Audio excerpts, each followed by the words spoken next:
Now, our next speaker is one of my authors. You know, I have the Ozark Mountain Publishing Company, and we've been in existence for 22 years. Our company has I have over 50 authors that we publish. It's not just my books.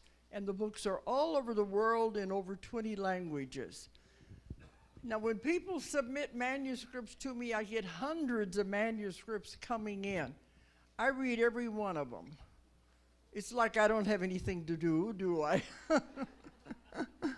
But I read all the manuscripts that are submitted, and I make the decision which ones we publish. And I'll tell you, a lot of them are same old, same old.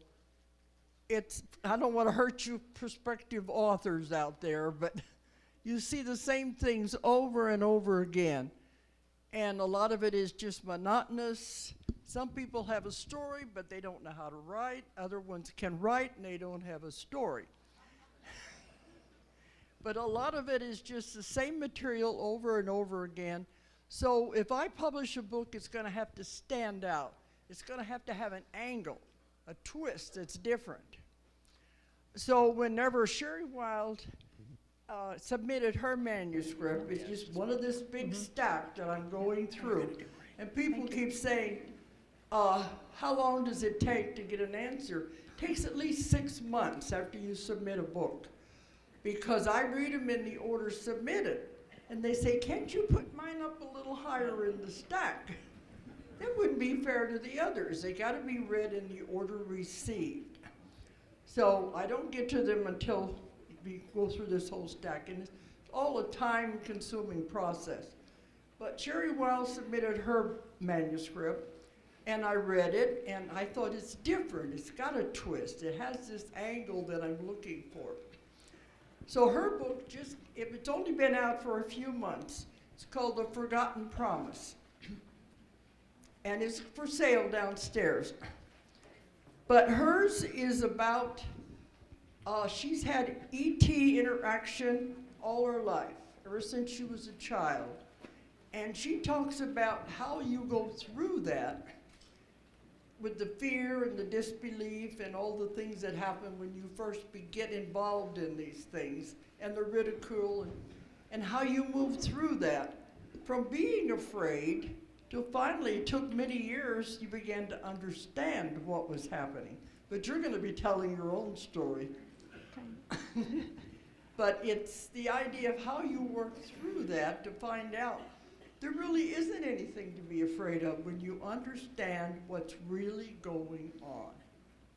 And that's where I come from. Take away the fear.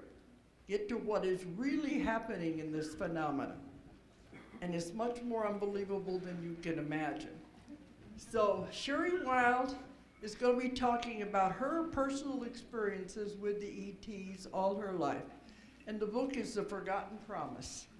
Okay, Sherry Wilde. Yeah, that's mine. Thank you. Thank you. That was very sweet. I'm here to talk about my so-called abduction experiences, and I'm going to give you a real fast overview of what my life has been like.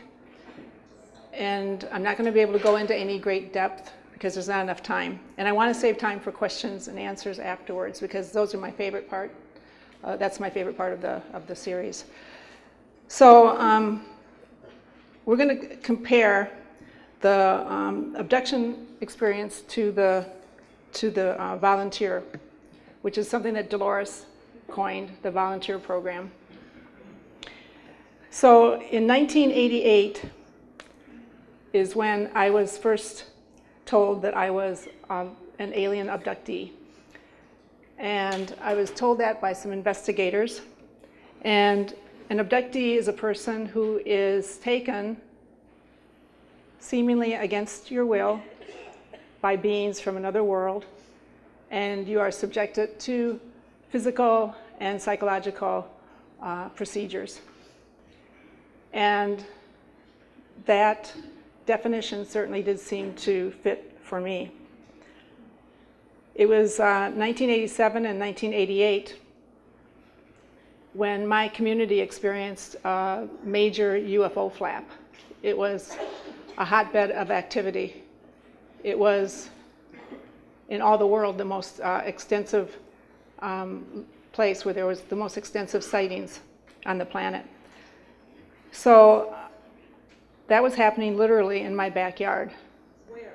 It was in southwestern Wisconsin. It's called the Belleville Nuglares Flap. And I was busy at that time. I had a business that I was operating. I had 2 teenage daughters, or preteens, and I didn't have any interest in UFOs. When my girlfriend called me and said, let's go listen to the investigators and hear what they have to say about what's going on, I said, no, I'm not really interested. And she said, you're not interested? You of all people, I would think, would want to go and hear what they have to say. And I said, why would you say that? And she said, well, because you always talked about UFOs, seeing UFOs, and we saw UFOs a lot, remember? Now, I was 37 years old at this time, and she was reflecting back on 1968, 69, 67, right in through that period of time. I had a lot of activity, but I didn't remember it. It was buried, but she remembered it. And she wanted me to go with her to hear what the investigators had to say. And I said, no, I'm not interested. And she said, well, you know, it was in the paper that they're looking for people who have missing time. And people who have missing time, they want to hypnotize them and see what the buried memories are, because she said, this is what she said, because they think that aliens are taking those people and taking them onto a spaceship, and they want to talk to those people. And I said, Vicki, would you just listen to what you just said? Are you kidding me? Like, really? I said, that's the craziest thing I ever heard of. And she said, well, don't you remember that time when you were coming to my house and you got to my house 2 hours late and you talked about a spaceship and little men? And I said, I remember the day I got to your house 2 hours late, but I do not remember anything about saying anything about spacemen or a spaceship.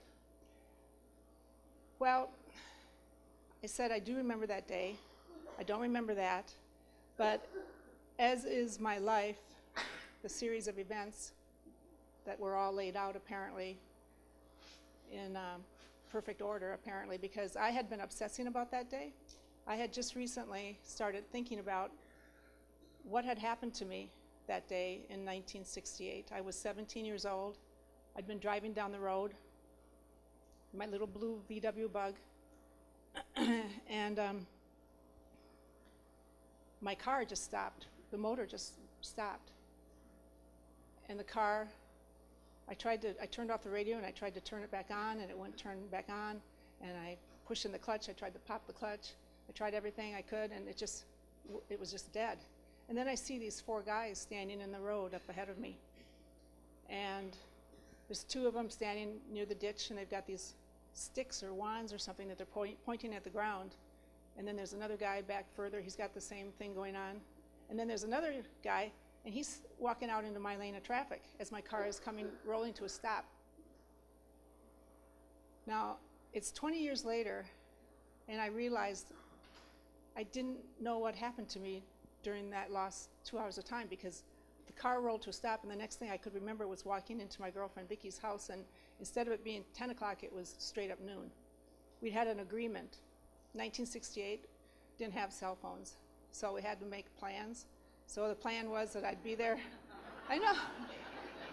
Seems weird, right? Yeah. So I was supposed to be there by 10 o'clock. If I wasn't there by 10, they were going to leave without me to go shopping, my girlfriend and her sister. So I knew I was going to be there right on time. So when I walked into her house, I remember standing in her kitchen, looking at that clock above the kitchen sink and watching that minute hand just click straight up to noon and saying, how is that possible? I remember Vicki running down the steps and saying, you're lucky the cows got out or we would have left without you. And that's all I remembered. So now here it is, 20 years later, and I start to obsess about that memory. I'm thinking 2 things bothered me about it. One was that I'd lost 2 hours of my life and there had been 4 men standing by the road when my car rolled to a stop right by them, and I had no recollection of what had happened to me. That bothered me a lot, all of a sudden. But what bothered me even more than that was I never bothered to even look at that before.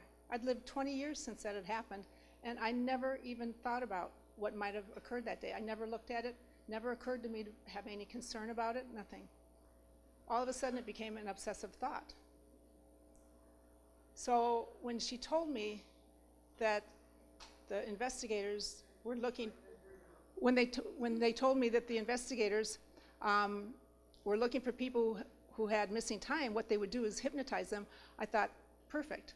I'm going to go with her to this meeting, and I'm going to find out who they use as a hypnotist, because that's what I had decided. I was obsessed. I needed to know what happened to me. Every night I was going to sleep, reliving that car going down the road and rolling to a stop, and I knew if I could see that guy's eyes or his face, I knew if I could see him, look at him, it was a key. That was the key to my remembering what had happened to me. I knew that on some level.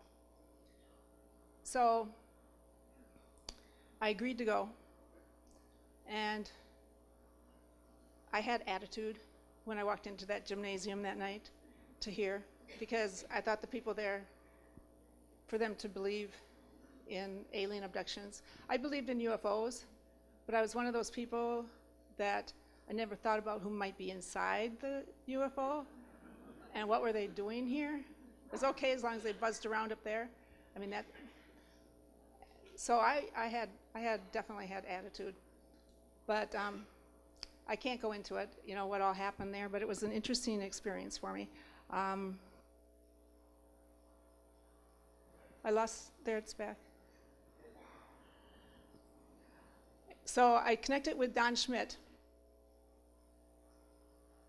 Not working very good. Cherokee? Is it work? It keeps going on and off. We're okay? Yeah. Okay. So. Check, check. Yeah.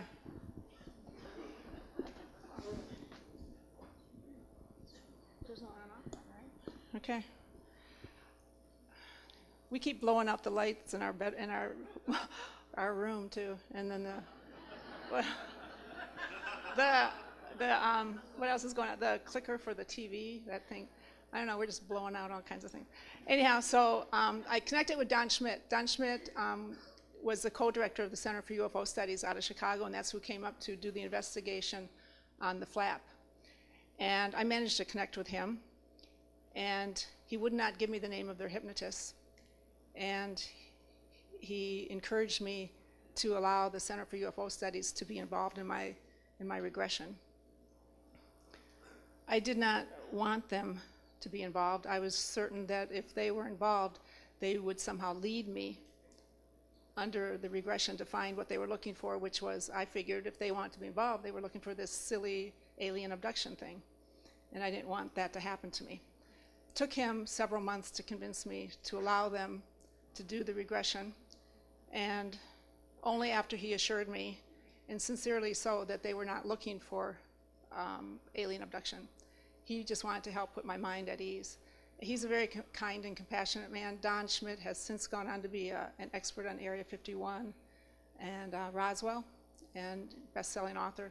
He's a really good guy. We've stayed good friends. So I went to Chicago.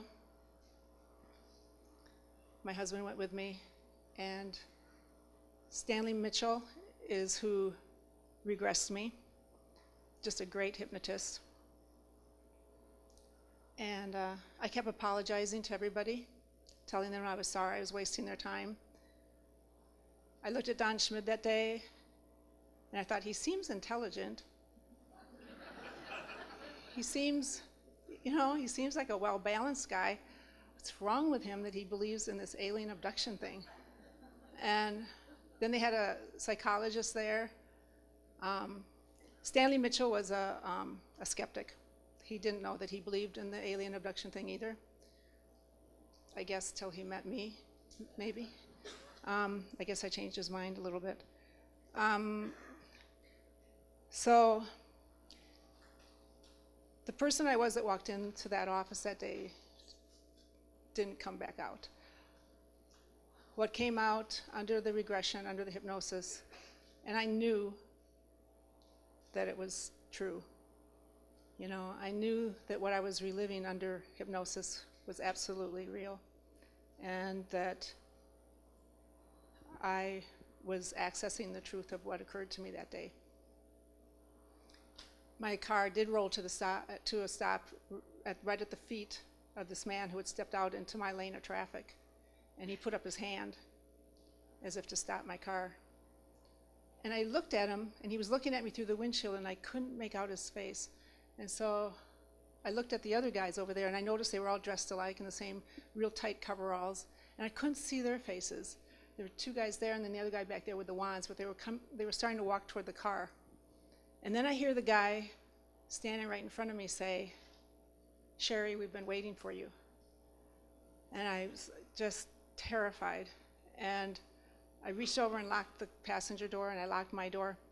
I put my hands on the steering wheel, and I locked my arms across like that, and I put my head down. And he scolded me, and he said, "Look at me. Sherry, look at me. You know, if you look at me, it's all better. Just look at me. Why do you do this to yourself?" And I was just shaking. I remember I was shaking, just really shaking. And I was 17. I was pretty sure that I was going to have a heart attack. I was pretty sure that my heart was going to explode. I was terrified. I feel something brush against my arms, and I open my eyes to see this grayish tan, claw-like hand reach across and wrap its fingers, 3 fingers and a kind of a thumb around my forearm, and another one over here. And they pull me out of the car. And the second that they touched me, I became calm. So there I was standing by the side of the road by my car. Each side of me, there were these little guys, and I'm looking at the main guy. He's definitely the main guy. The other 3 they seem shorter or smaller or more diminished. There's definitely a leader, and that's the guy I'm looking at. And he looks kind of like that.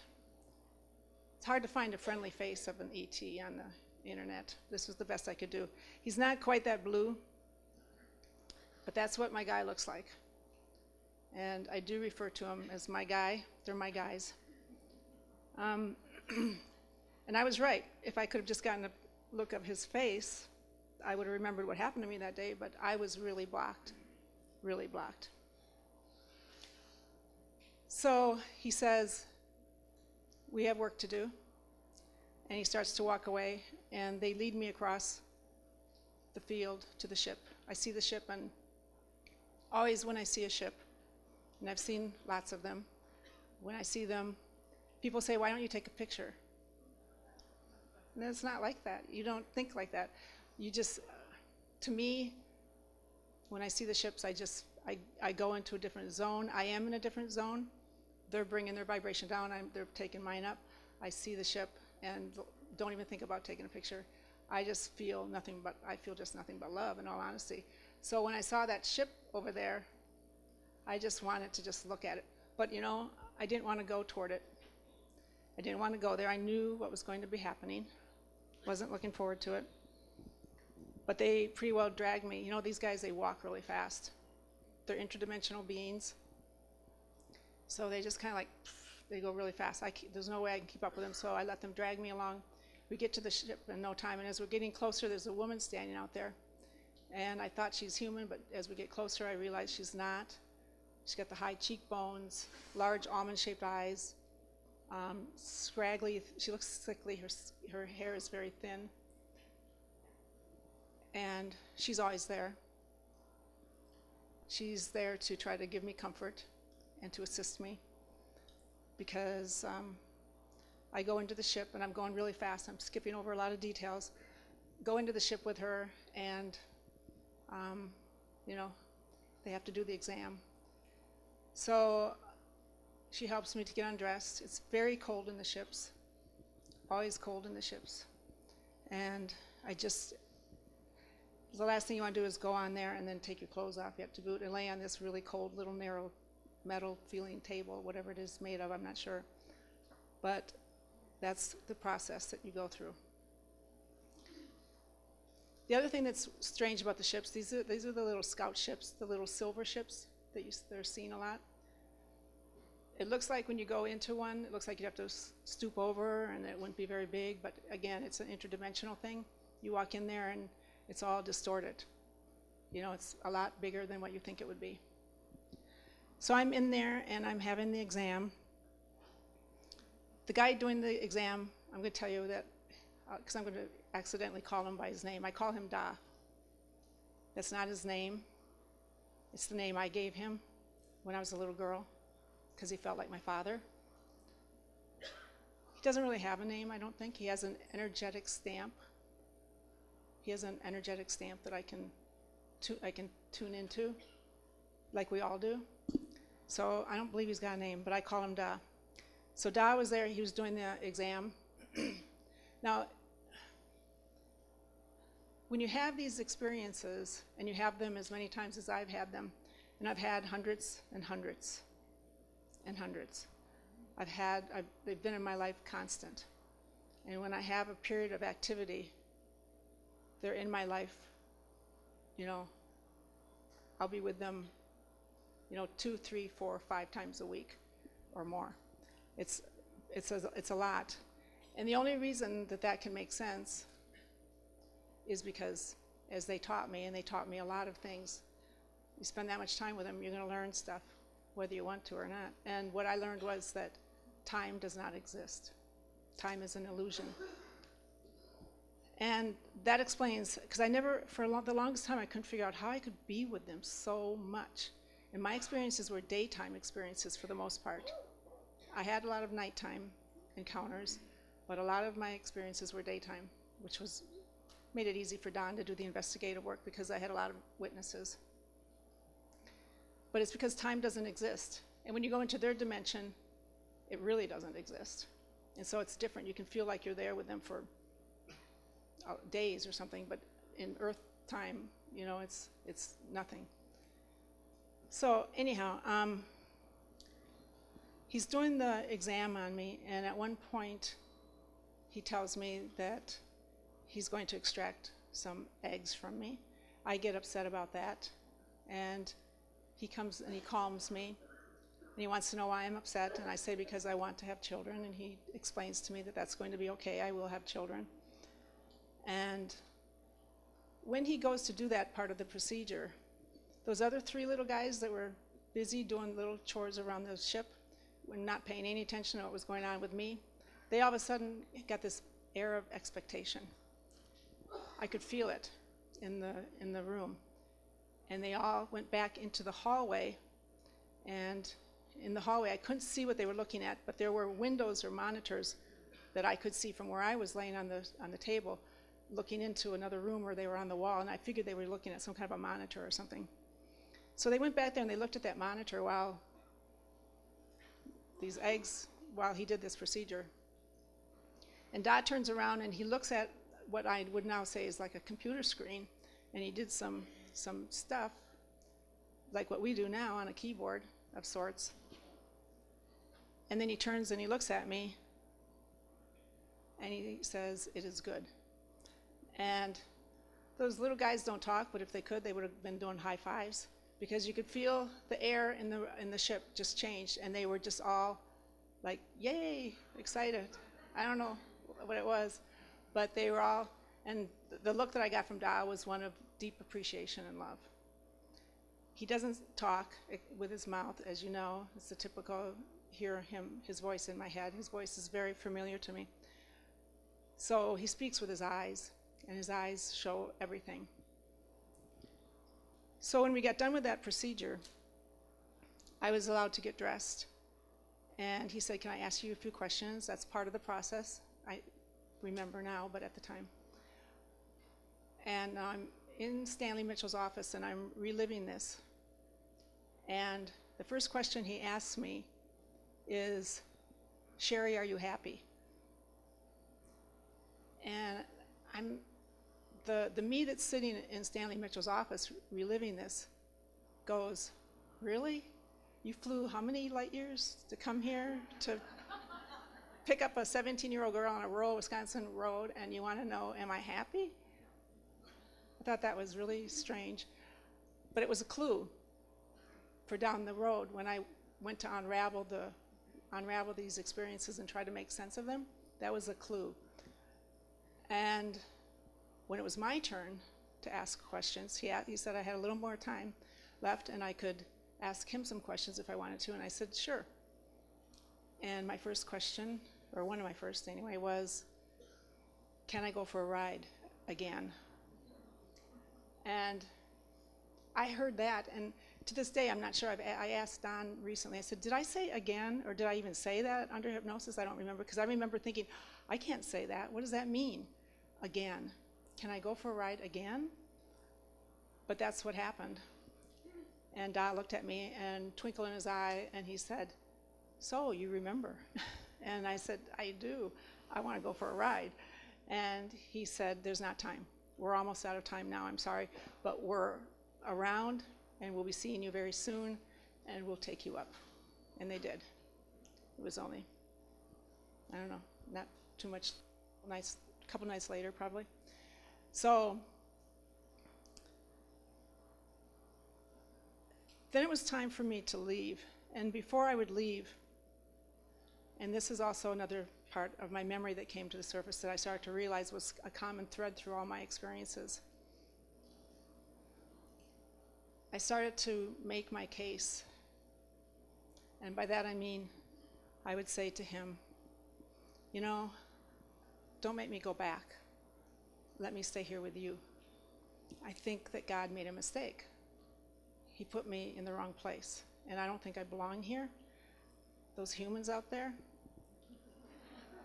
you understand? Those humans out there, I said, I don't think I fit in with them so well. And Dad just looked at me very sadly, and I said, you know, they kill each other. They think of reasons to start wars, and they kill each other. They fight.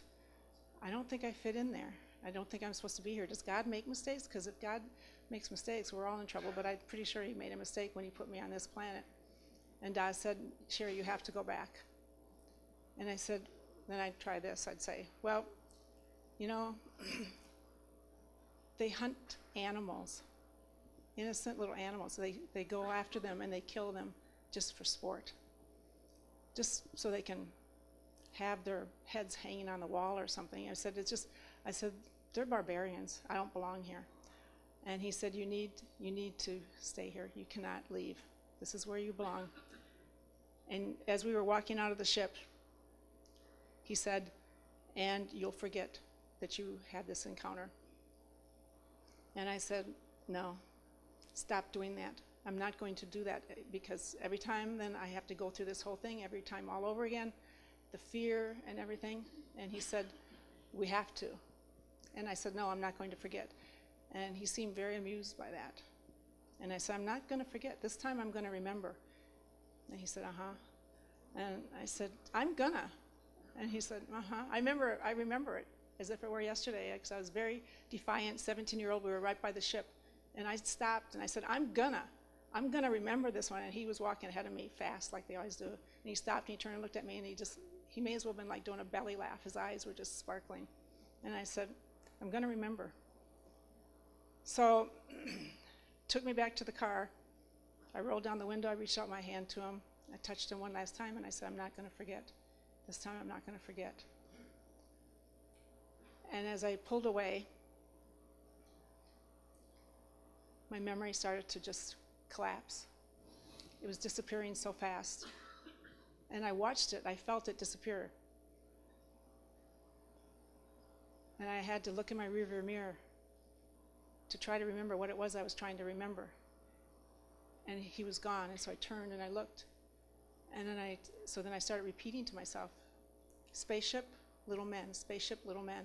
And as I drove the last 4 minutes or 5 minutes to my girlfriend's house, I was saying those words over and over again, spaceship, little men. And I would go, why are you saying that, Sherry? and then I'd forget, and then all of a sudden I'd grab a piece of the memory, and I'd go, oh yeah, don't forget. So by the time I got to Vicky's house, I walked in, I'm looking at the clock, it's saying straight up noon, and I'm going, what in the world happened to that 2 hours of time? Vicky comes flying down the stairs, and she says, good thing the cows got out, we were left without you, and I go, spaceship little men. And she goes, what? And I say, what? And she goes, what are you talking? And I said, oh yeah, spaceship little men. I said, you have to come with me, see the spaceship and the little men. And she laughs a nervous laugh, and she runs back upstairs. And that's it. My memory's gone after that. I don't have it. So I walked out of Stanley Mitchell's office that day knowing that this was real, knowing without a doubt that this memory that I got under hypnosis was true, but not knowing how in the world that fit into my life or into the world that I knew. The world that I knew before I walked in there was a world where these sorts of things didn't happen. And I was extremely confused about the mixed messages. I had lots and lots of fear about the experience, but then I had these little things that I was sure, but then I kept thinking, did I really say that? Did I ask to go up in the ship again? Was that real, or is that not really real? Is my mind playing tricks on me? It was 1989. And I was sent back to Wisconsin, sent back home after that, and my life was just blown apart. And I was having a good life before that. My life was going pretty good. Had a very successful business, beautiful kids, life was going good. This just blew it all to pieces. I had trouble integrating those memories into my reality, and the memories were getting clearer and clearer, and then along came more memories. Turns out I had all these other experiences and memories that I had buried, and now I was getting clarity on those, and I didn't want to accept it.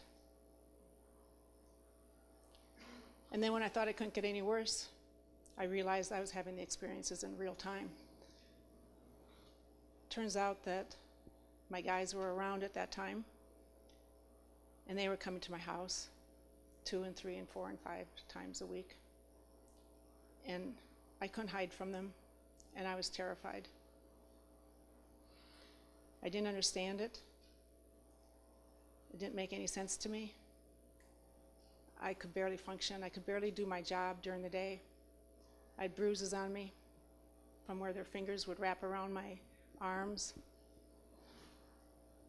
I'd have memories of what happened the day before, the night before. I'd have giant gaps of time disappear from my life. There was no one to talk to about it. That was probably the hardest thing. And then I became aware that my daughter was involved. That was the final straw for me. And it was hard because I felt like I needed to protect her. So it was a very, very tough time. The period of activity lasted about 18 months. And if you would have asked me, I would have said that they were evil beings. I was pretty sure. That seemed to be the general consensus at the time. I didn't know. I wasn't allowed to read anything or talk to anyone. I thought I was probably the only one in the world having this dang thing happening to me. I didn't understand it. So when Don was done investigating me, he told me I could go off and I could read whatever I wanted to now. I could talk to whoever I wanted to. So I would go off to conferences. If there was a UFO conference somewhere in the United States, I was at it in the year 1990-91. I would go to them. I had three purposes when I would go to them, 3 things. I was trying to find out if they were evil or if they were good. But I would go to the conference, and I would be carrying my little puzzle piece, I call it. What it was like when you have a jigsaw puzzle and you dump it out onto a countertop and you turn all the pieces over and you put all the green ones and the red ones and the yellow ones, and that's how you do the puzzle. Well, I would walk around with this big piece of puzzle that didn't fit. It didn't connect to any of the other pieces. I had memories and things from my life that didn't make any sense. I'd been living a secret life, and I didn't know it. For someone who is as much a control freak as I was, that didn't feel very good. I didn't like it that I had had hundreds of these experiences and had no memory of them. The little bit of memory I had, I called them my puzzle piece. And so I'd go to the conferences looking for an answer. I'd be looking for someone there to explain to me what that all meant, connect the pieces for me, make it make sense. So I feel an obligation when I'm up here talking to you. I'm feeling that there's a reason why all of you are here. I'm thinking that many of you are here with your own puzzle piece. You've got your own memories or your own experiences that have happened, and you're looking for answers. So I'm going to hope to try to point you in the right direction, because that's what I always was hoping for. And I can just only share with you what I learned and hope that it helps you. The second thing of the three that I was looking for was, when I would go to these conferences, was to find out, why was I so fearful? That may as well be a picture of me when I was little, because that's what I look like. Why was I afraid of my fellow human beings?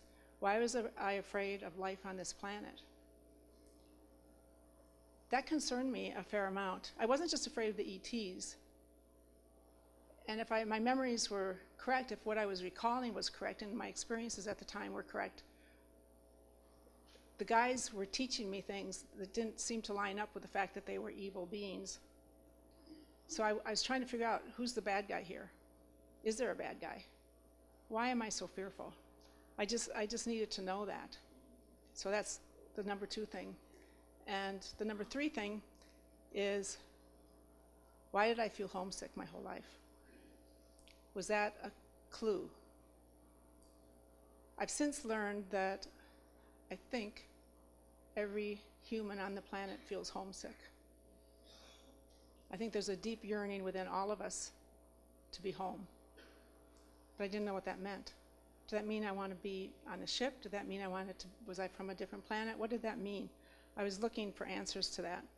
So I'm going to give you my answers. I'm going to answer those questions for you. And you can decide if it resonates with you or not. So what I found out was, when I went to the conferences and started reading books, that you can't analyze this stuff. If you analyze the alien abduction phenomenon, or even the UFO thing, if you start to analyze it and pick it apart too much, you're going to just make yourself crazy. You're just going to come up with more and more questions. The answers lie there in your heart. If I would have trusted that right from the beginning, it turns out that I would have saved myself a lot of grief. I knew the answers, but I knew them on a level that I wasn't willing to trust. I kept playing over and over again the experiences. Well, they were taking me from my car. They were disrupting my life. They were taking my child. They were leaving me with bruises. They took my eggs. To me, that all seemed like they must be evil. But then, why are they talking about oneness? Why are they talking about all these other things? And they talk about the Creator continually. Well, I kept thinking, I don't know. I need to find the answers. And back in 1990, 91, anyone you talked to about alien abductions, it was basically based in fear. So I was getting all those messages sent to me. So what happened once, when I was at a conference, I was there to hear Bud Hopkins, and I don't know if any of you remember him or knew him, but he was a very compassionate man and working with abductees, trying to find the answer to what was going on with the abduction phenomenon. And he was on stage once when I was at a conference, and he said, you know, they take children, the aliens take children, and they show them the planet being destroyed. And we think that the reason they do that is because they don't have emotions, these aliens, and so they're studying our emotions, and so they're showing these children this terrible thing to study when they, because it scares the bejesus out of you, because I had that experience when I was about 8, and I remembered that. When I heard him say that, I wanted to jump out of my seat and say, no, you got it all wrong. That's not what they're doing. My heart told me that. I didn't know what the correct answer was at that time, why they did it. I do now, but back then I didn't understand it. So I listened to him say that, but if you're discerning and you listen to your heart, that's where the answers are. Our brain is based in our fear-based ego, and it's going to always argue with us and always going to try to analyze, and it's always going to try to make you wrong. So I say, listen to your heart as you listen to me, and if it resonates with you, fine, and if it doesn't, then look within for your own answers as to what's happening with you if you are having experiences or if you have questions about this. So I eventually stopped reading books. I couldn't get through any of them anyway. And I quit going to the conferences because it was just too confusing. It was just all pretty negative. And I started to go through the things that I was being taught by them.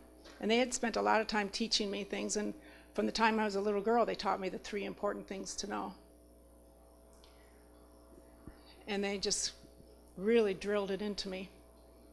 And the number 1 most important thing to know, they told me, was that we are all one with our Creator. And if those of us on planet Earth would just know that and really get that, it would change everything. And I thought, I'm looking at that, and I'm thinking, how can they be evil if that's what they're teaching me? How can they be evil? So I started to talk about it. I started to tell that. I started to share it a little bit. So I told some people who were involved in ufology that I thought my guys were benevolent. I didn't think that this was an evil thing. I thought it was probably a good thing. And they said, yeah, Stockholm syndrome. Sherry, you're suffering from Stockholm syndrome. I said, what?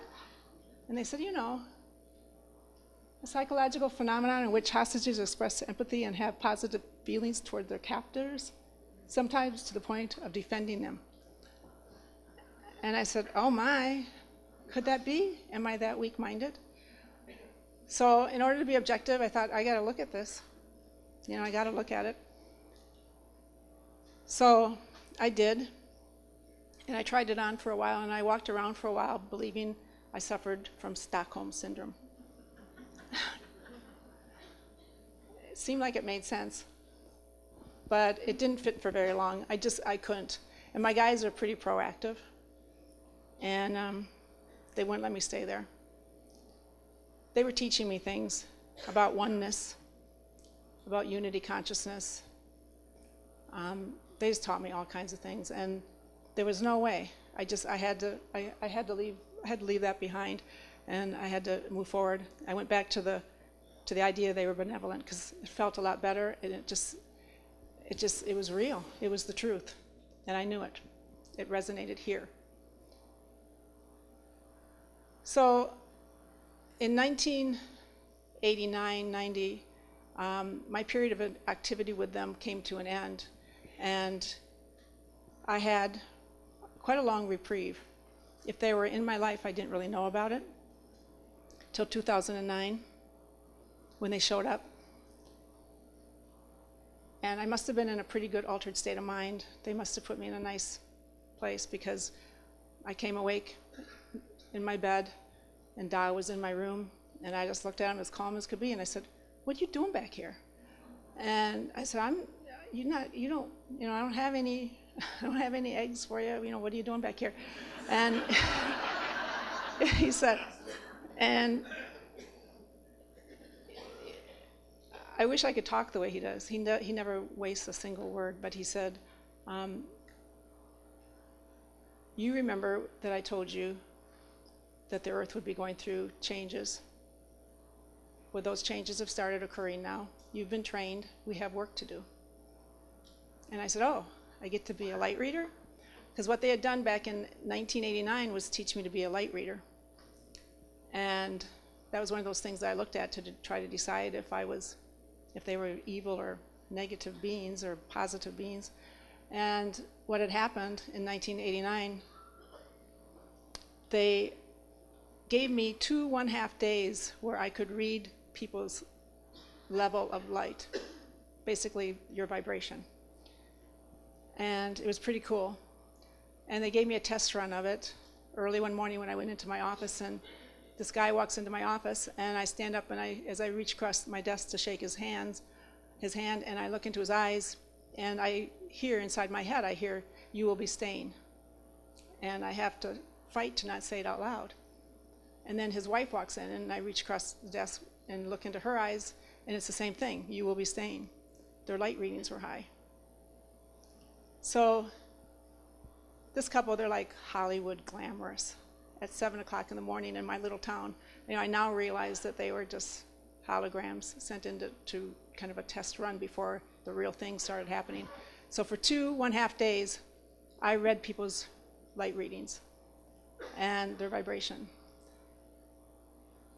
But that morning, after that couple left my office, I was standing by my desk, and I was all alone, and I was feeling crazy anyway, so it wasn't weird for me to say out loud, "What the hell was that all about?" And I heard Da say,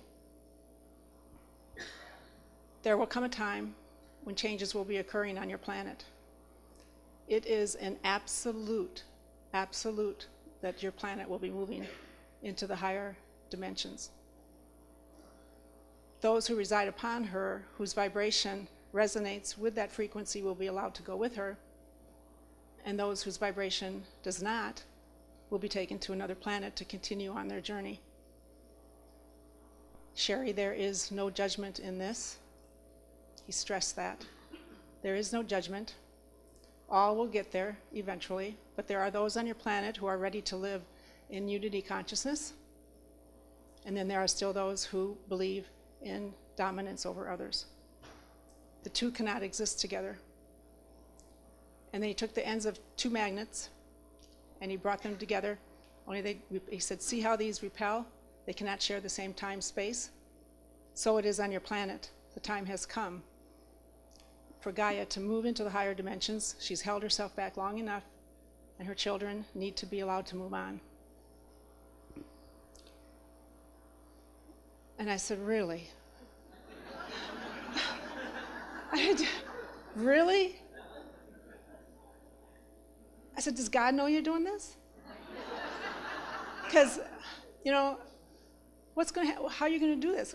You're going to have spaceships coming, you're going to haul out, and you're going to take part of the family's going to go here, and part is going to stay here. And what's with the higher vibrational beings staying on planet Earth? You showed me the planet being destroyed. That doesn't seem like a very great reward for those who had done a good job.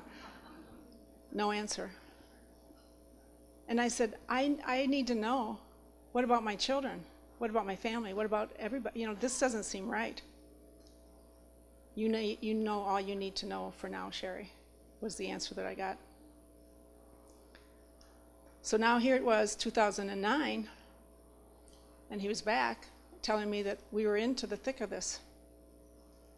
The planet was going into the higher dimensions. There was work to be done. I said, "Oh boy, I get to be a light reader." He said, "You already did that." And I said, "No, you forgot me. I didn't get to do it." And he said, "You already did it, you just don't remember." And I said, "I hate when you do that." And I said, "I want to remember." So he dropped it. They download stuff. And he dropped it into my mind, and it was amazing. It was amazing. But it was too much for me. So he was very amused by that as he pulled it back out. And then he said, "Sherry, in terms you can understand, time as you know it, time not really existing." They taught me that, I already know that. Time doesn't exist, but he said, in terms that you understand, time as you know it was suspended for 3 days and 3 nights on planet Earth, while every soul on the planet, and that includes, by the way, those in body and those out of body, made the decision if they were going to go with the planet into the higher dimension or if they were going to stay. Those who were close to the mark needed your assistance, and that's what you did. Not just me, by the way, there were probably millions of others. So that was in 2009. He went on to say that life was going to get very chaotic. Many things were going to be changing on the planet. Anything that didn't resonate with the higher frequencies would fall away. Anything that was not of the light of that frequency would not survive.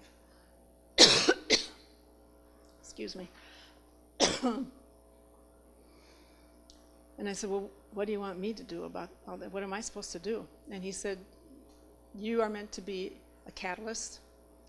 You are meant to talk about this. You are meant to assure people that it's all okay. And he gave me a whole bunch of things, and I said, I don't know. And he said, it'll be fine. So, as life goes, I had a successful real estate business. I was a developer. I was a workaholic. I was flying by the seat of my pants every day, hit the floor running, but it all came to a screeching halt with the recession. And all of a sudden my life was gutted and I had nothing but time on my hands. How about that? And I was told to go off to the desert, and so I did. And while I was there, it was much to my surprise that I started to recall my experiences. And before I knew it, the book was coming out of me.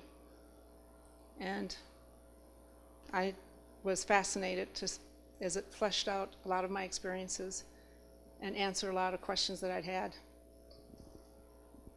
It was like the layers of an onion were being peeled away, and I was remembering or seeing. It was more than a remembering, it's like I was seeing the truth of what I'd lived through and what I'd experienced. I had extensive contact during that time, 2009, 2010, 2011. And I didn't willingly, by the way, do this. I did struggle a little bit. When they told me the book was, I was writing a book when I was typing away, and I said, what is this I'm writing? And I looked and I was like, oh no, I'm not telling that story. And he said, yes. And I said, no. And he said, yes, a book. And I said, no, I don't have enough to write a book. Turns out I did. And then when it was written, I said, that's nice, I'm gonna put it on the shelf. It might be interesting for my grandkids someday to read. And he said, no, it's gonna get published. And I said, I don't know anything about this business, and I'll make a half-hearted attempt to do that. So I made a half-hearted attempt, and I had 2 publishers want my book, and I was shocked by that.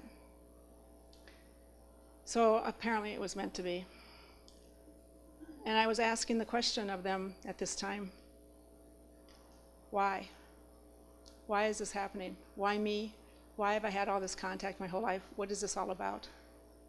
And they said, you're a volunteer. And I remember the day I was out in the desert. Actually, I think the word they used was participant. Same thing. Participant in a program, a volunteer. I was out in the desert walking one day when I got this information, and it came in the form of not so much a download as a ripping away of like a veil, because I literally remember who I was before I came here. I remember my life before I came here. I remember volunteering. I remember when Gaia sent out the call for assistance after the atomic bomb went off in 1945. The reason that we were being shown the planet destroyed when we were young children is because that's the path, the timeline that we were on. Humanity and planet Earth were going to be destroyed.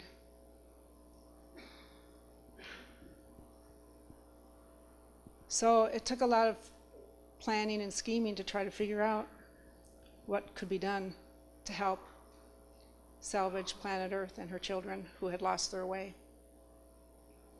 You're not allowed to interfere with a race of beings, evolution. Planet Earth has a story that's fantastic, but I'm not going to go into it in this lecture. I'll be going into that in my lecture at the Transformational Conference, I guess, because that's a beautiful story. I wish I could go into it. It's a beautiful story, how Earth got to where it's at right now. But it's kind of a sad story, but it has a happy ending. So when Gaia asked for assistance, the only thing that could be done, that we could come up with, was to incarnate by the millions and millions and millions of us onto the planet, to take form and actually live on the planet, to come in and raise the vibration by coming behind the veil, which means that we would have to forget the truth of who we were. Just like Earth humans do. Every time you're born into form on this planet, you forget the truth of who you are. So the reason they were in my life so much was before I came here, I made Da promise that he wouldn't let me forget, that he would be a constant in my life. Never be too far away. Don't let me be one of those that forgets entirely and gets stuck there. So that's why they were around a lot. Plus we had a job to do, and there were millions of us that came here to do it.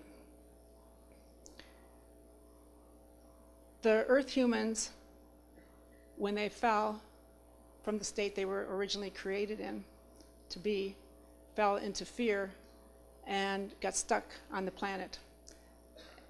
There was a game that was made up that's called karma. And I know that I bought into it for a long time. I believed in it. And I thought, oh yeah, you know, I believe in that. You come back because you have lessons to learn. You have to learn more about love. You have to learn more about forgiveness. You have to learn more about this or learn more about that. And I will tell you that that is not true. It's a big fat lie that you have to learn anything. Big fat lie that you have to learn about love.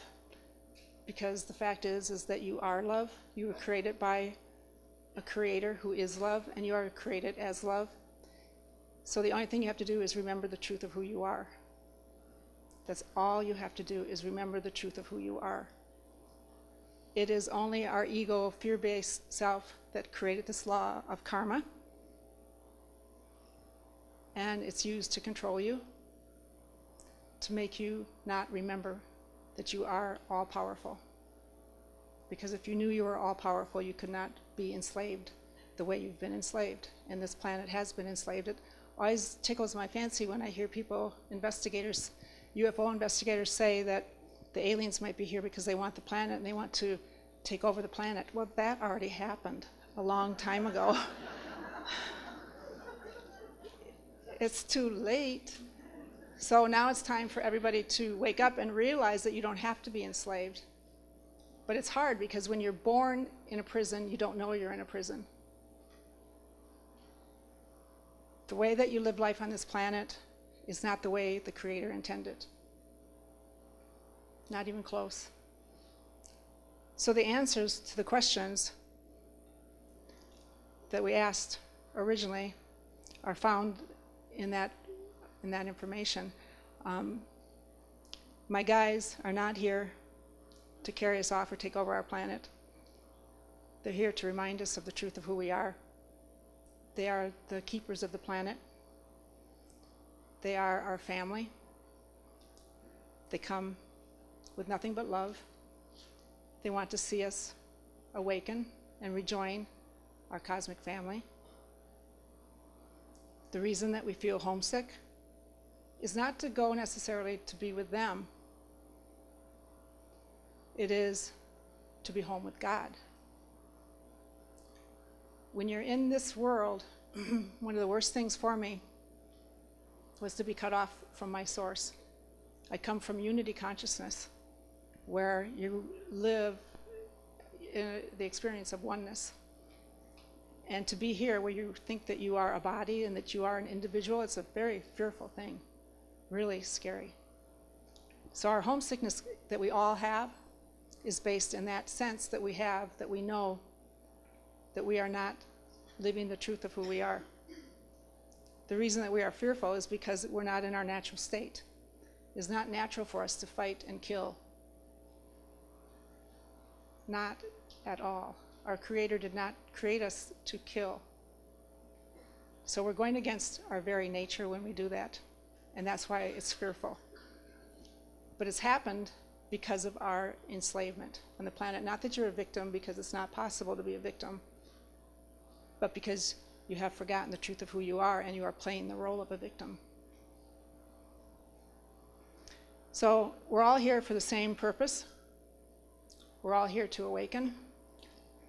And we're all here to remember the truth of where we came from so that we can go back to that state. Everything about this world is wrong. Everything. Everything that you're taught is upside down, backwards, and inside out, is the way I like to put it, because it's all made up, and it's all made up through fear. So my guys are here to bring us back home. And that is where I want to go. And that's it. Questions and answers? Do we have some time for that, Dolores?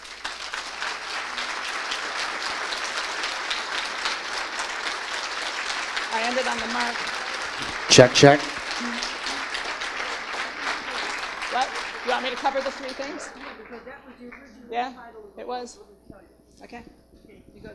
The original title of her book were the 3 essential things, 3 important things they wanted us to know. So tell them that before we go into, these are the 3 things that the ETs wanted us to know. Mm-hmm. They started teaching me the 3 important things to know when I was very, very young. The first one, as I said, was we are all one with our Creator. And they said, that's really the only thing you need to know, Sherry. If your planet, if your humans could know that, that solves everything.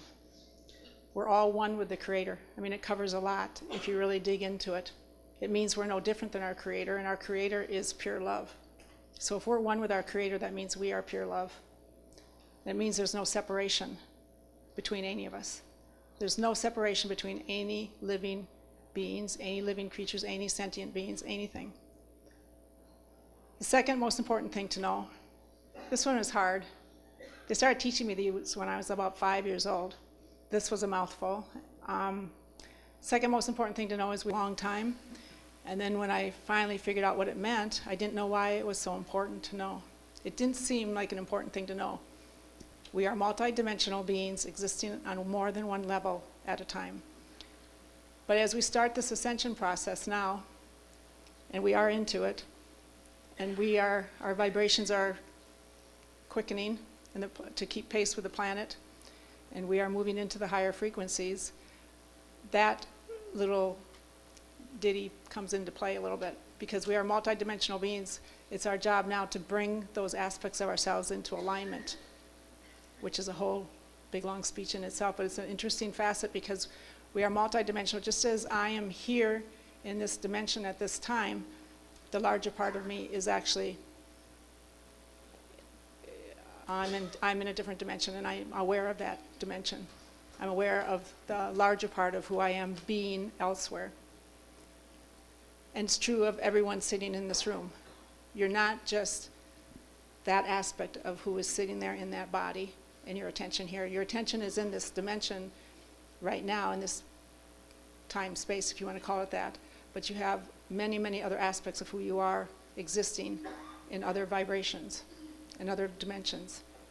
Because there is no time, there is no space. There just is. The third most important thing to know is monitor your thoughts.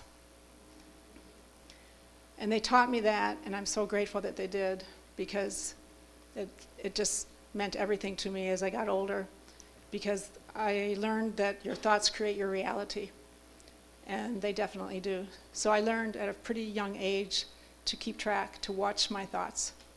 Eckhart Tolle is teaching that now, and it's a really great thing to learn. If you're not used to observing your thoughts, it's a good practice to start, because your thoughts create your reality. What you will experience tomorrow, as the vibrations increase, what you experience in the next minute will be based on what your thoughts are now. So you want to keep your thoughts positive. You want to keep them high. So those are the three important things to know. Any questions? Your time?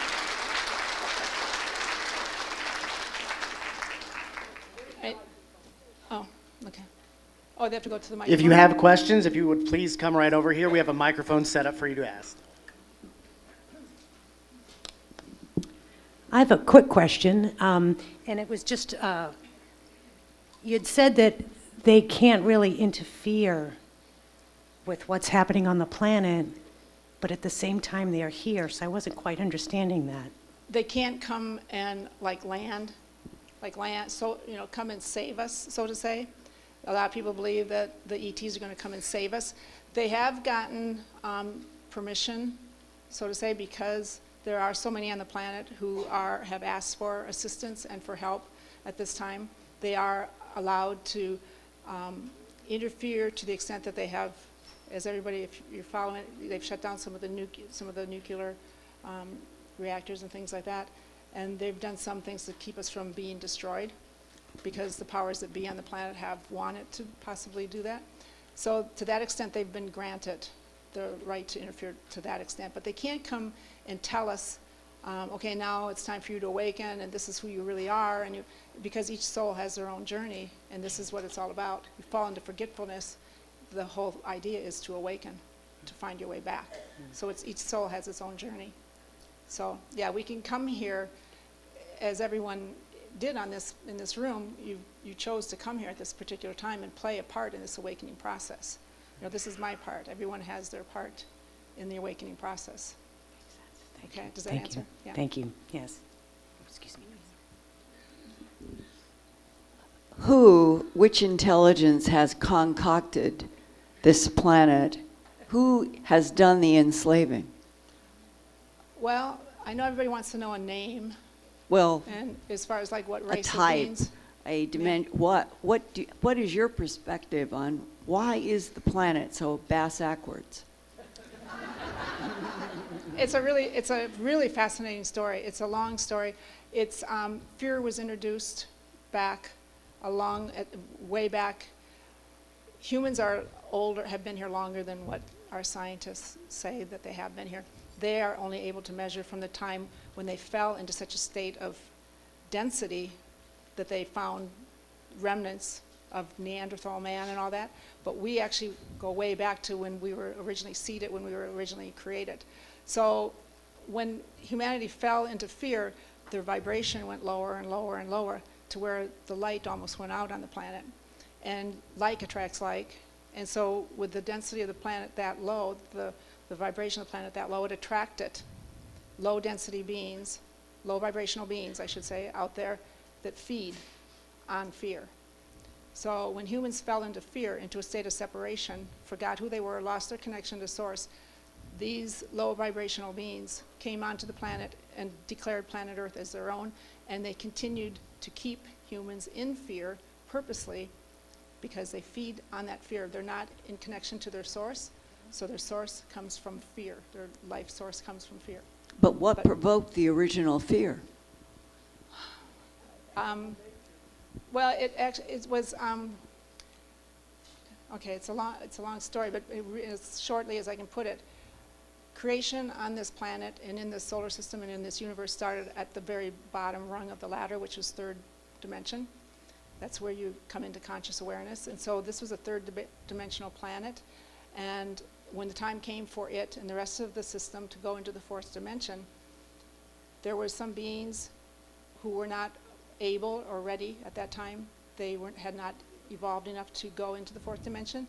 So rather than leave them behind, planet Earth and her children said, "We will take those children here." This is my belief. This is my memory. We will take those children here, and the light and love that is prevalent on this planet will raise them up, and then we'll catch up with the rest of the universe. Well, what happened is they actually came onto the planet and they introduced fear.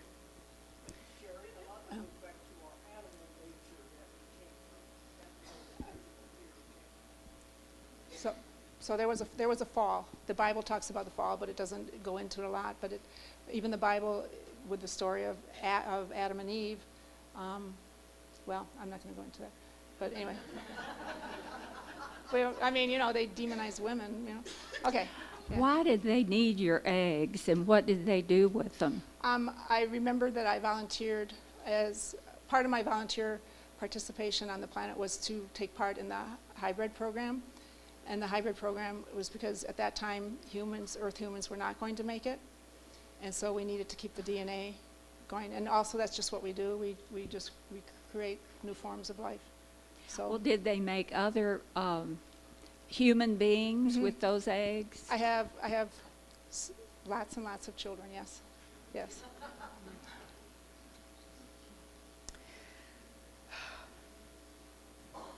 Sherry, can you hear me? Yes. Okay, I'm Margaret. I have so many correlations in my life to your life story that I don't even want to begin to mention it here, but I also have recently written a book, and it's about paintings that I did starting in 1988 when I had I call it a shamanic journey, or some kind of traveling journey where I did go and I saw 7 alien tribes, I'll call them. And there's just something that you mentioned about these 3 main things that they taught you. They have taught me. They taught me differently, but I have a very clear memory of what they showed me. And I've shared that with, I know some people that are here that have already heard this. But what I want is for you to see this while we're here so that no one can say, I copied your book. Oh. Okay? Okay. It's just this amazing thing that's happened in my paintings. They're Okay. coded. They are coded full of message. And this is now to be published. And Yeah. they made it, they made everything capable for me to Yeah. get this all done. And Okay, it's just yeah. been amazing. But I've been attacked since I did this last spring when Oh, I pulled really? it together. Okay. Oh, yeah. Well, There are some that they really do not want this to happen. They're afraid of it. They're fearful, and they're trying to make me fearful and to sound crazy.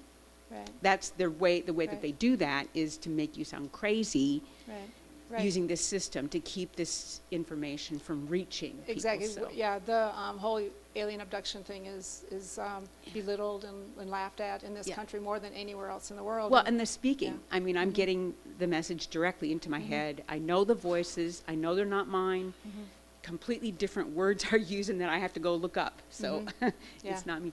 I have the same thing. I have the same Can thing. I show you the 8-page experience? That's the core of my book, so that you can verify, so that it's not something that I'm copying. I'd be happy to do that, yes. Okay. Meet me So afterwards. I'll see you. Okay. So there, my experience is not unique. I mean, I'm not one in a million even. I mean, there's millions of us here that we're all coming to the surface to do our job. And like I said, every one of us that are here have the job of awakening, and we're all here for that same purpose.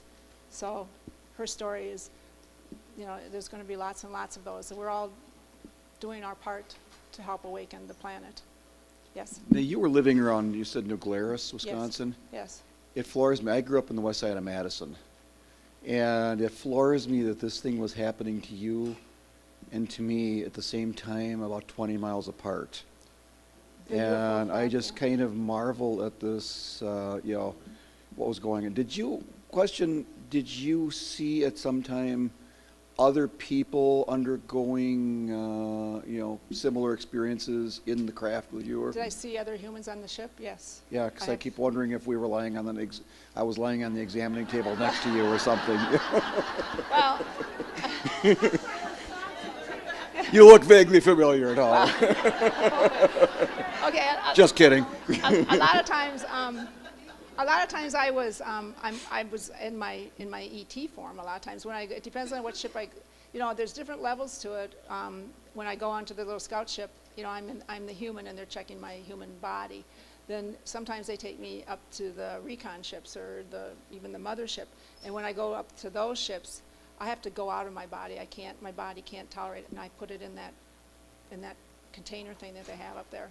Was there one particular kind of contact or leader being or Yeah. handler or whatever? Yeah, Did you have a name for it? Just he has an energetic stamp. They don't have Okay, names. there wasn't They're- a name that you called I call him Da, Doc. but that's my name for him. Okay, Doc as Yeah, in Da, doctor. D-A, like Da, like Okay. father, Da. Okay. But I want to say, see, that's not their body, that's not their form. As I asked him, I say, are you a Zeta? And he said, that would not best describe the truth of who I am. And I said, well, you look like a Zeta, you look like a Gray. And he said, I'm what you would call an etheric being. And I put this container on when I come into your density in order to do my work, because you're in a dense vibration, and I can't come there in my true form. And I say, well, then who are you, where you come from? And he goes, I'm a voyager of the universe going where needed in service to the Creator. And so that's who he is. I mean, where they come from and who they are and all that doesn't really matter. Thank you. I'd love to talk with you later. Okay, thank Thank you. you. Yeah. Hello. Hello. I must remember standing up and volunteering to come play Earth. Yeah. Going, oh, that's going to be fun. And I remember all you had to do was stay happy. And I'm Yeah. remembering, Yeah. that's a piece of cake. Yeah. Boy, was I wrong. That's why the first question he always asked me always was, Sherry, are you happy? Because Yeah. a lot of the volunteers couldn't handle it, and a lot of the volunteers Right. left. This all started in Roswell, New Mexico, believe it or not. In the 50s, early 50s, my dad was in the Air Force there.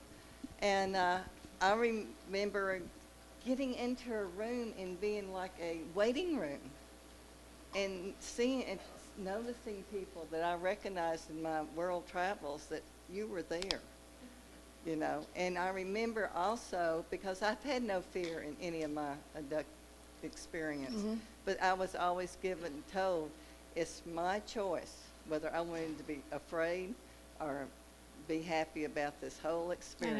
know. Dow always says that. Why do you put yourself through that? Yeah. But I still do to this day when they show up. I still, unless he has me in an altered state ahead of time, my body reacts with fear. Well, It's a strange thing. programming. Yeah. But a thing I remember also is, I'm going to remember this one. I'm going to remember know. this. I am I know. not going to I forget know. this one. I know. And sometimes, I was in my early teenage, I walked into sounds bizarre, bathroom, and they started in the early 60s, the liquid soaps, and there was a vanilla smelling soap. And when I walked into that bathroom, I flipped out and I went, that's the smell they missed me with to make me forget. That's the stuff they give you to drink. I didn't include it in my talk. It's in the book. When I was with them on the ship that day when I was 17, and my 2 hours was up. You can't stay more than 2 hours with them in that frequency because I'll get sick. And so they brought me over something to drink, and it tastes like vanilla, banana kind of a thing. And I still got sick later. But the that smell, it brought back I all the associate that smell memory with them too. of what I was trying to remember. And just distracted with life and every day, but I'm back on track. Obviously, I wouldn't be here. And I love sharing it, and I'm glad to see y'all again.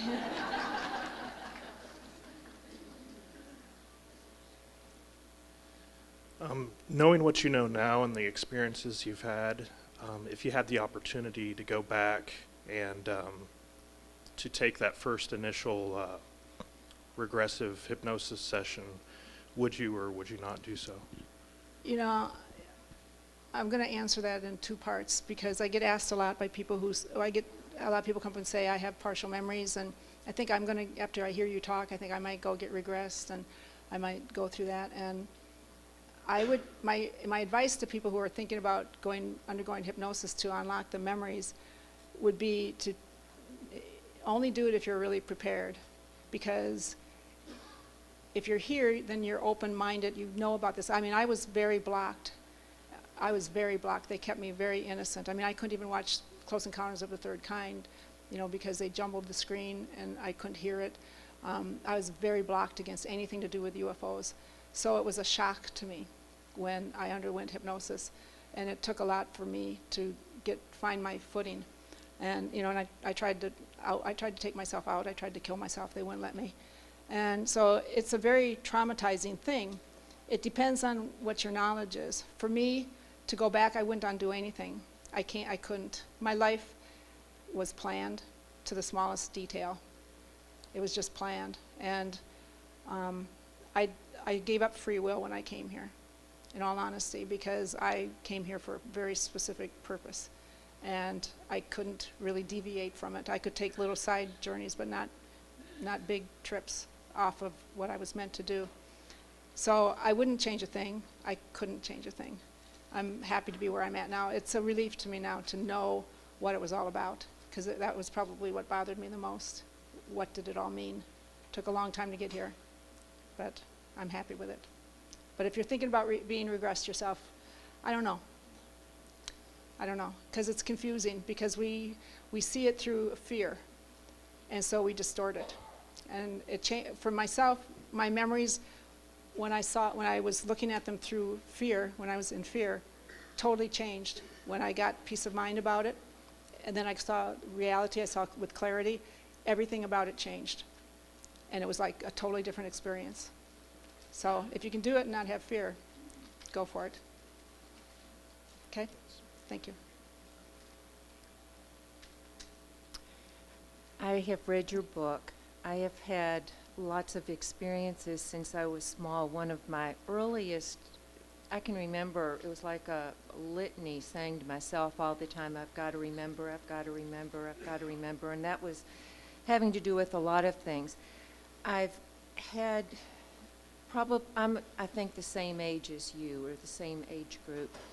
And my last experience that wasn't, say, mental telepathy, where they were actually in my bedroom, was probably, I also sell real estate like you, but was probably about the same amount of time, I think, very similar, but was probably in the late 80s, about 88 or 89, and I could always tell when they were going to come, and I've never heard anybody else explain it this way, but the air, it's like a noise in your ear. You get a different pitch, but the air gets real thick. And the only way I could describe it is it's a feeling like mercury in the air.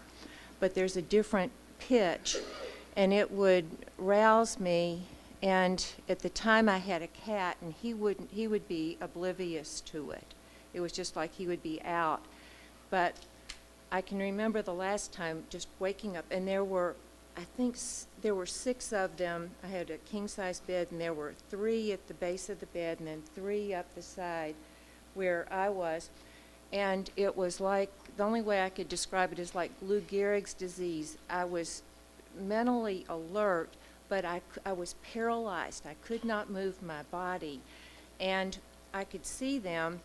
And the one to the right of me, I recognized. That was the thing. I knew that I had seen him a lot of times before. And what, I guess it was telepathy, but it was like, just go to sleep and it will all be over.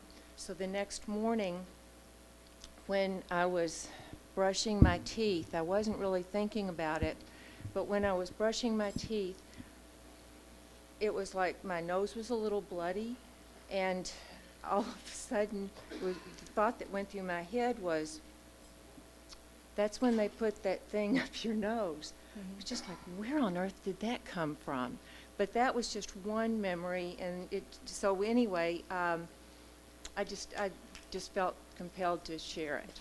Yeah, Thank you. Before they come, the vibrational change before they come, before they show up, I describe it in my book as I can smell them. And it's because it's a sixth sense that you have, and there's no name for it. But what it is, Da explained to me, is they step down their vibration to meet us halfway, and they pull us up. So they're bringing our vibration up. So that's why the hair on the back of your neck will stand up. That's why you get that tingly feeling, and the air seems to change, and you get anxious feeling, but you also become more calm, because you need to be calm when this happens. So they're bringing us up, and that's how they can come and walk us through walls, take me by the hand and walk through the wall. I had another one, I don't want to take up all the time here, but I had another one that I don't remember the time frame, but it would have been, I think, in the later 70s. And at that time, I couldn't figure out, I knew that I was in this mothership all night, and they fed me all this information, and I wasn't afraid. I felt all the love and everything, but it was like for a long time after that, I mean, I was searching in the bed for mud on my feet, seeing if there was any grass. How did they get me from the second-story bedroom? I couldn't figure that out until somebody explained to me a few years ago about astral projection, because I had no idea. But they used words that weren't in my vocabulary. It was, sounds like I'm nuts, but it No, happened. no, not at all. Not at I'll all. let you go ahead. Thank you. Thank you. Hi, my name's Tom, and okay, thank you, Ms. Cannon. And I haven't read your book, Sherry, but I did enjoy your talk. Oh, thank you. You captivated my imagination. And I'm an infant. I haven't had the experiences that you or many other people around here have had. And but I did read My Big Toe and The Law of One, and it helped me out a lot because I could say I was an infant as a mortal maybe 15 years ago. Mm-hmm. And I'm completely confident that I'm an immortal being, That you're a what? that I'm immortal, in other words, eternal. Mm-hmm. Okay, yeah. I didn't know if you were saying immoral. I see what you mean. Don't confess to me. Yeah, eternal then. Is that accent? Yeah, and from South Louisiana. Yeah. I thought you heard accent. But anyway, but you know, I think I've managed to. I don't fear dying. Like I said, I'm an infant in this. I don't fear dying. What I do fear is the pain, though. And you know, you hear so many things, especially like torturous deaths. You know, some people say drownings, other people, you know, different on fire, burning in fire. And I just thought what you might have to say. I've heard other people say that when we mortals are in the dying process and there's extreme pain, that we're lifted right out of that body. But I just thought I'd maybe ask your comments on that. Okay, that's an interesting question. Thank you.